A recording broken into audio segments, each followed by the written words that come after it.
আল্লাহ নেয়ামতের বর্ণনা করেন, শুকরিয়া করেন, কারণ আল্লাহ তাআলা আমাদের অনেককে ইয়াতিম বানায় নাই, আমাদেরকে ফরিয়াদি বানায় নাই। আমরা অনেকেই আছি, আমরা এখনো ইয়াতিম না। আমার আব্বা আম্মা এখনো বেঁচে আছেন, আমাদের অনেকের আব্বা আম্মা বেঁচে আছেন। ইয়াতিম মূলত ছোট অবস্থায় যদি বাবা মারা যায় তাকে আরবিতে ইয়াতিম বলে। তা আমরা অনেকেই তো ইয়াতিম না, আমরা অনেকেই তো অন্যের কাছে হাত পাতা লাগে না। তো আমরা ভালো আছি না? আমাদের দেখবেন যে প্রায় হিসাবটা হচ্ছে আমার কি নাই।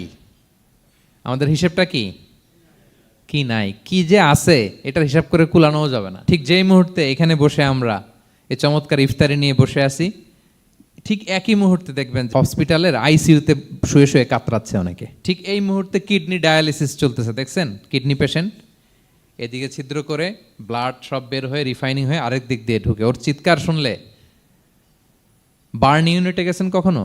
আগুনে পোড়া রুগী, আপনার তো অনেক কিছু নাই, আমার এটা নাই ওইটা নেই, আল্লাহ এটা দিল না, এটা নিয়ে আসেন। আপনি বার্ন ইউনিটে একদিন যায়েন, তাহলে বুঝবেন যে আল্লাহ আপনারে কত শান্তিতে রেখেছে। না খেয়ে কয় রাত কাটিয়েছি আমরা, বলেন তো? কত লোক বাড়ি ভাড়া পরিশোধ করতে পারে না, ঋণের বোঝায় জর্জরিত, দুরারোগ্য ব্যাধিতে আক্রান্ত, ক্যান্সারের লাস্ট স্টেজে। তাদের সাথে একটু দেখা করেন, ফোর্থ স্টেজে চলে আসছে ক্যান্সার পেশেন্ট। তার চেহারা, তার খাবার, তার চলাফেরা, কিভাবে তার প্রতিটা সেকেন্ড কাটে, একটু দেখে আসবেন, তাইলে বুঝবেন যে কত আল্লাহর দেয়া নেয়ামতের সাগরে হাবুডুবু খাই আমরা।